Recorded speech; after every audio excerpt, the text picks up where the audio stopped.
do something. I want every person in this room who considers himself or herself a member of the white race to stand. Right now. Right now.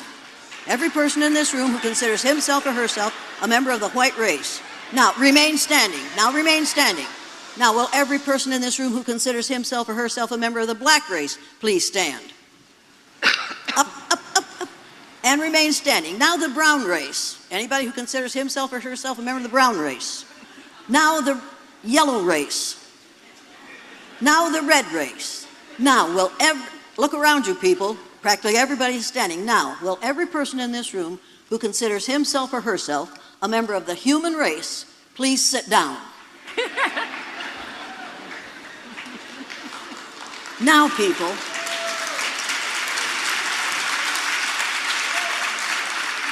you are all members of the same race, the human race, which started with black women between 300,000.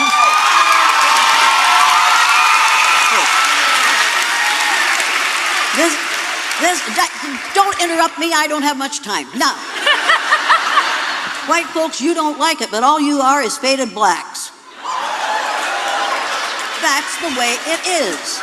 Every one of you, if you trace your DNA back far enough, you're going to find that some of your DNA came from Africa, because we all have the same ancestor back there, every single one of us. And those of you who think you don't have are obviously from outer space. Now, that means that every one of us is a 30th to 50th cousin to every other person in this room. So I want you to turn to the person on your left or your right or behind or in front of you, stick out your hand and say, "Hi, cousin."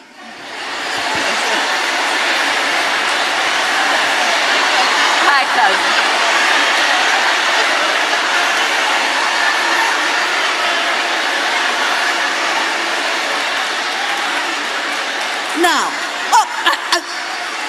Now, will every person in this room who considers himself or herself a biracial person stand? Don't you stand. Don't you stand. People, we have to get rid of the language of racism. Words are important, people. Words matter. You have to be careful how you use them, and you have to refuse to tolerate these ugly words being used in your presence. Now, make no mistake about this. I've been described as a teacher. I'm not a teacher. Teachers dispense facts and figures so that they can get their kids ready for the end of school testing. I've been called a trainer. You train dogs and horses and members of the military. I don't train people. I'm an educator. The word educator, I don't want to be interrupted anymore. People, the word educator comes from the root duck deuce, which means lead, the prefix e, which means out, the suffix ate, which means the act of, and the suffix or, which means one who does. An educator is one who is engaged in the act of leading people out of ignorance. Now, in this country, we spend a lot of money on what we call education. It isn't education, it's indoctrination. It takes us 13 years to teach a student, to educate a student, to be ignorant about race, and to support ideas that make this a better country. This is a word for this in my vernacular, since I was raised on a farm, is bullshit. Don't write that down. People, I recognize it when I see it, and that's what we're living with right now. If we were in post-racial society, Donosaurus T. Rump would not be in the White House. He got elected because white people resented having a black man in the White House for 8 years. It's time to face the truth and say the truth, and it's time for women, and all people of color to stop playing defense and defending what they are and go on the offense. We were here first. We don't have to apologize for what we are or for what we do. Now, I know some of you are thinking, boy, is she a bitch? Yes, I am. How many of you women have been called the B word? Look around, fellas. Everybody's heard it. Come up with a new word. Now, how many of you are called that by a male? All right, people, for me, the B word is an acronym for being in total control, honey.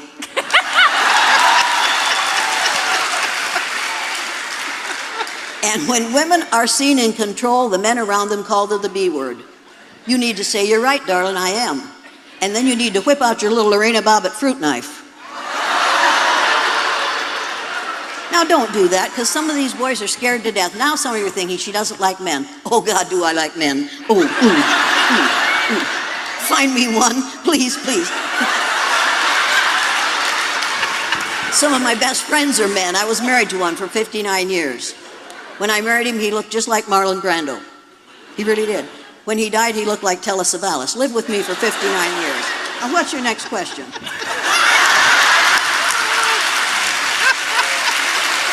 Sorry. Okay.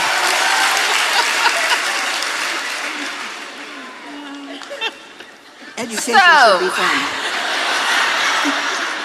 I'm already cutting out questions. Okay. Let's talk about privilege. Angela, you want to talk about privilege?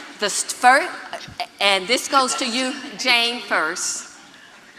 How did you first become aware? This is a reflective question. How did you first become aware of your own privilege? And how did you first become aware that others had more privilege than you?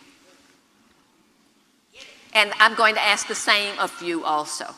Oh, you want me to go first? So you go first. I never thought of it as white privilege.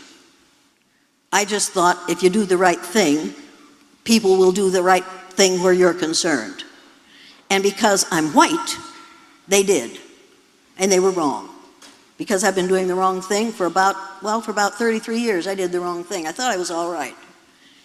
And then I did the blue-eyed, brown-eyed exercise. And I watched a brilliant little blue-eyed white girl turn into a frightened,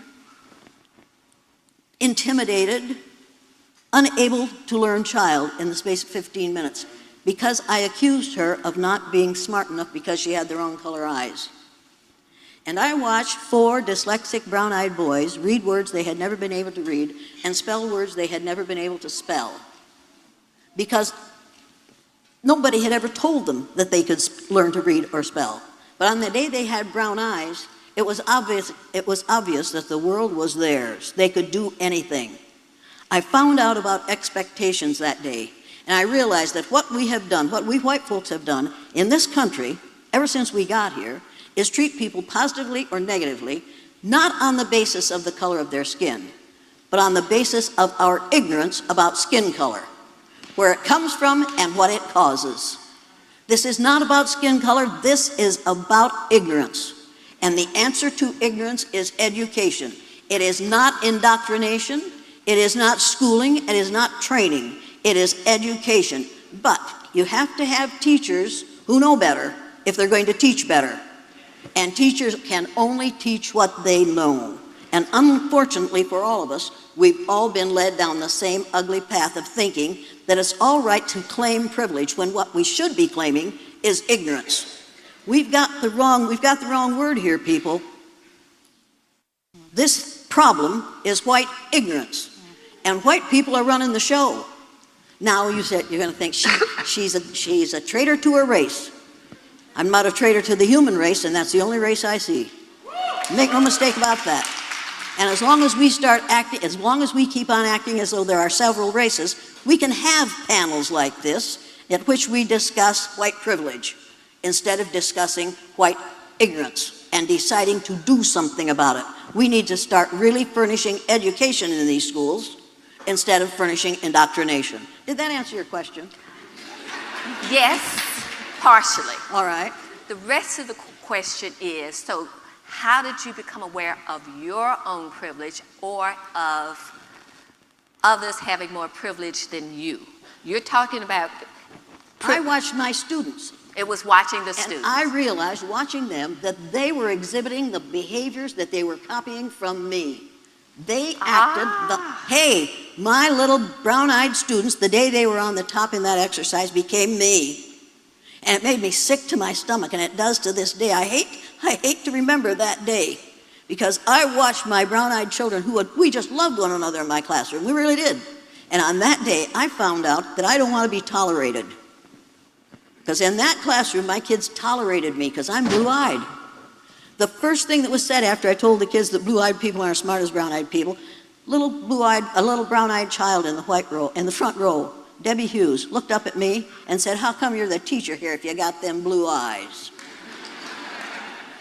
I got a real experience that day, and a real educational experience, people. I found out how I look to people of color. And I have spent the last 50 years trying not to look like that and trying to encourage others to stop it. Tell you another thing. Do I have a few more minutes here?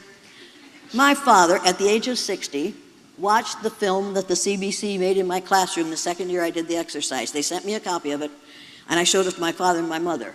My father was 60 years old, the most honest man, the most moral man I've ever known. I showed him that film.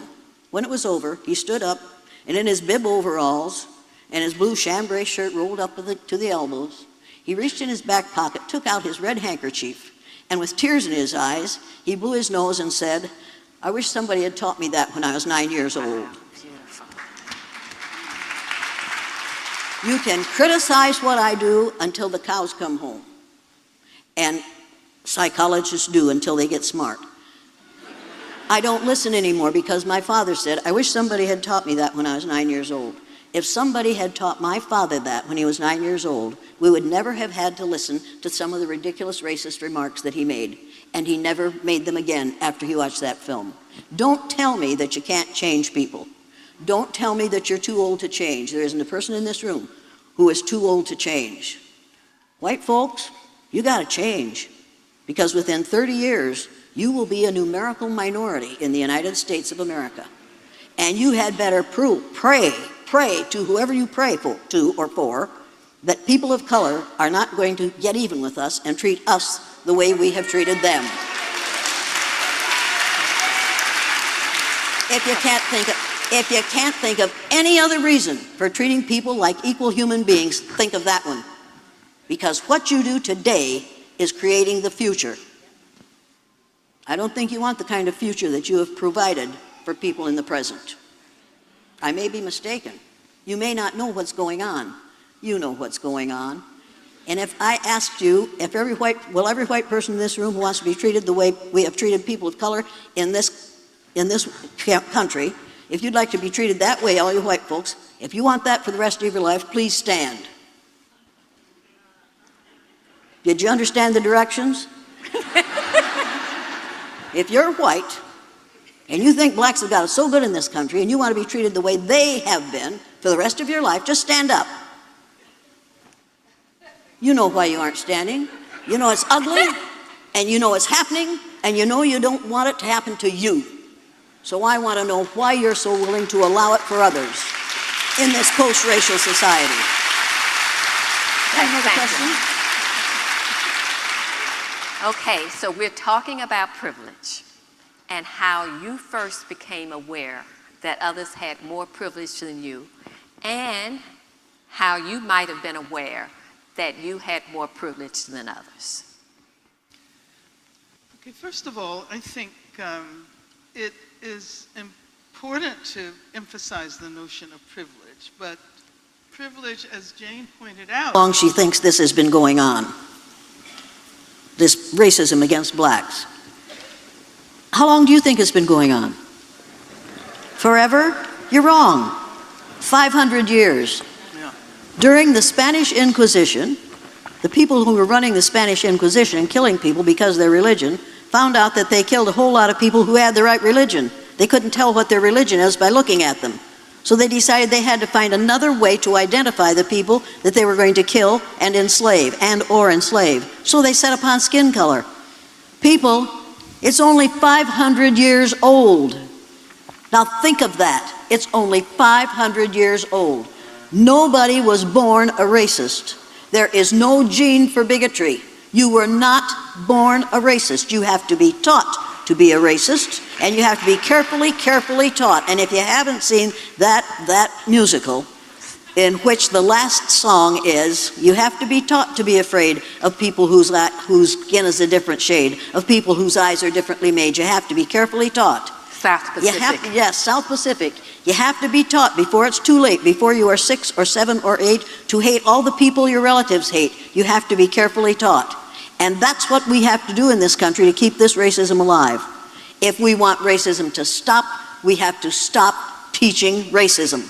In our homes, in our churches, people, Jesus did not look like the little Pillsbury Doughboy.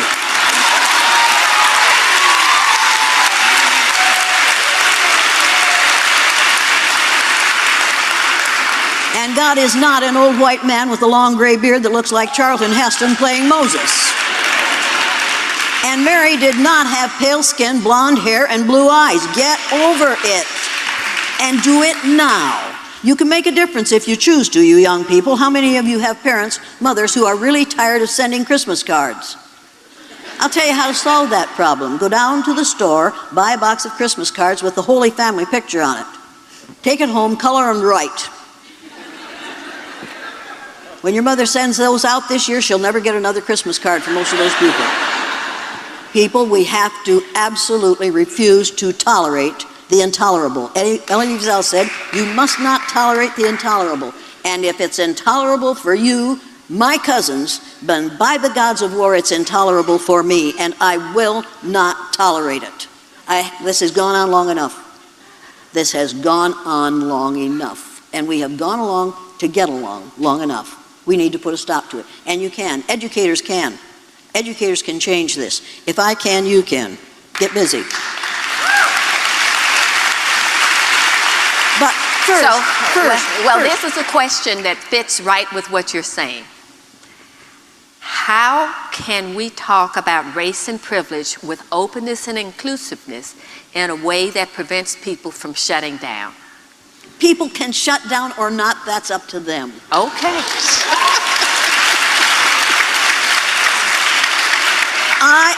Let me tell you something. I am not responsible for how you respond to me. You got it?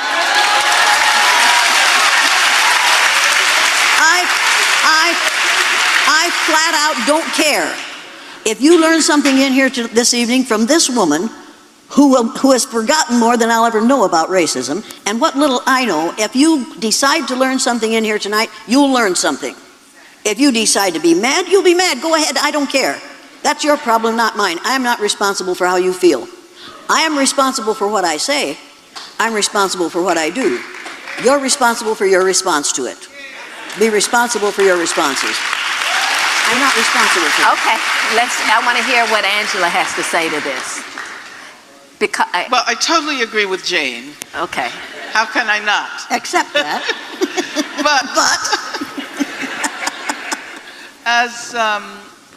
As someone who has spent many years teaching university students, teaching graduate students, I've learned that it makes no sense for me to simply tell my students what it is I think they ought to know. You know, they might learn enough to write a good paper, and then they'll move on, moving in another direction. So I've come to the conclusion that teaching really is about helping people to ask the right questions, to ask the right questions, and to be able to come to the conclusion themselves that there is something really terribly wrong with the way racism has shaped the history of this planet. So I think education is about unleashing the imagination. What teachers, unfortunately, most often do is shut down the imagination. and to prevent people from exploring the world in their own ways. And so I think that certainly... to this group. So who's first? Who's first? Oh, I'm first? Yeah. Turn off your television.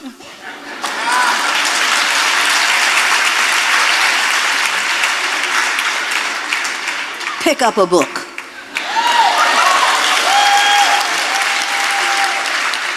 Go out of your way to meet somebody you would never have wanted to meet before. Look at that person as a cousin and say, I want to know what I can do to make my life less ugly where you're concerned.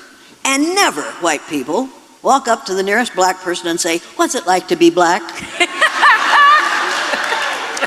And never, when I come to speak to your school, or your college or your university, never say to me, I think we should ignore differences and talk about similarities. Similarities are more important than differences. And never let me hear you say, when I see people, I don't see people as black or brown or red or yellow. I just...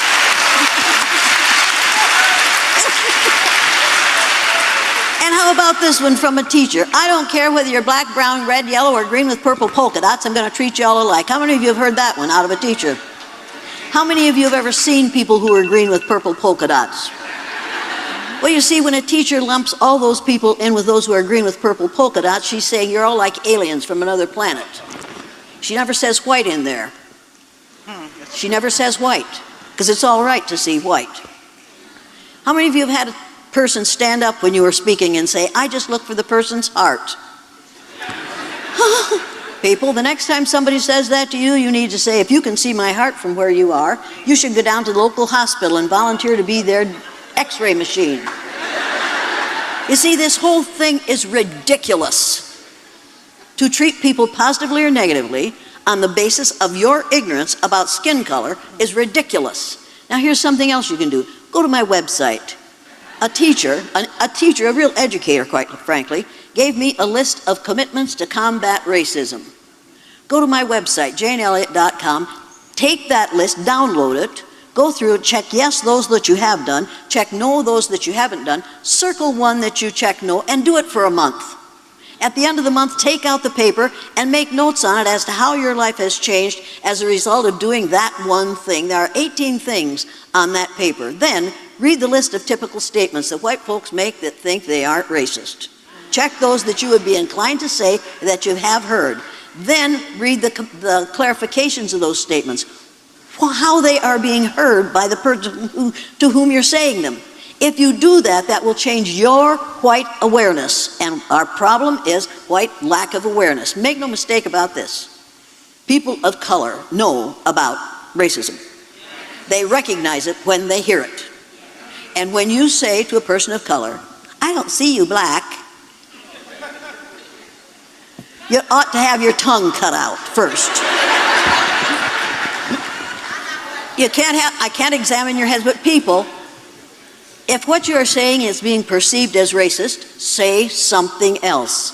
Perception is everything. If what you are saying is being perceived as racist, change your language. You can do that. If you choose to, you better choose to. But you better choose to. There are 18 things on that list of commitments to combat racism. I challenge you to do 3 of them in the next 3 months. It'll change people's attitude toward you and your awareness of the world. Wow. Yes. Angela, call to action. What could they do concretely? Well, you know, I am a person who has always believed in the power of unity and united struggle. So I would say find some kind of organization, whether it's a cultural organization, a political organization, figure out a way to become a part of a larger community, a community that is larger than your own individual self. But there's some things that individuals can do. And since you asked for 3, that's the first one, join an organization. The second one is, and this holds true for white people as well as for people of color, whenever you hear a racist comment being offered, call them on it right there, That's right. wherever That's you right. are. That's right. Don't let it pass. And I would also like to say that it's especially important for us to recognize the differences among different communities of color and to become aware of those struggles. For example, what can Black people do to support the struggle to defend the immigrant rights movement? Why it is absolutely racist to assume that citizenship is equivalent to documents. That you can determine a person's commitment based on a piece of paper that they have or don't have. And especially now during this period, we all have to stand up in support of undocumented immigrants. So guys, once again, welcome back to my YouTube channel, and I'm your host Larry. Well, the video we just watched, that was Jane Elliott. Now, Jane Elliott has been advocating for racial equality for over 30 years. And this is a speech that really did send shockwaves to the West, and most of the Western leaders.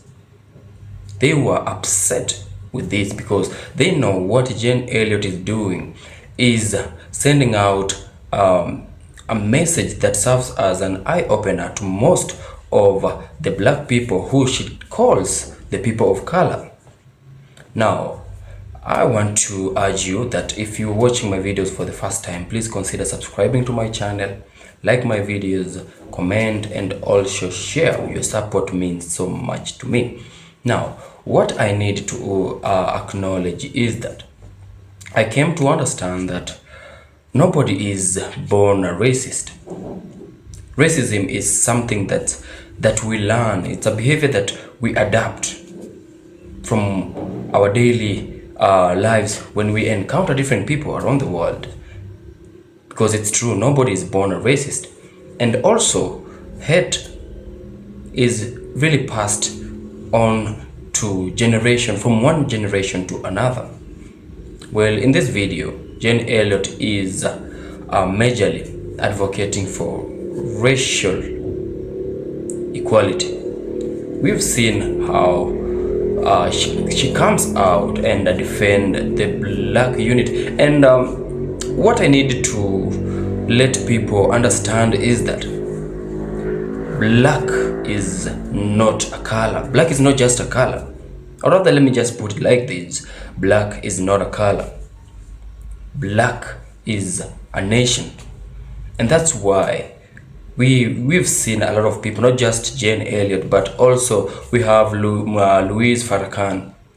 They have been advocating for Black unity. It's high time that Black people unite. We've seen how the West are doing their all by trying to divide Black people. And in this case, we know they are using the divide and rule. When they, or rather when they make us split, when they divide us, when they make us hate one another, it will be easier for them to conquer Africa. So, how I'd wish that most of African leaders, African people, we should unite. And you've seen she has said it out clearly that there is nothing like a white person. White person is just a faded black.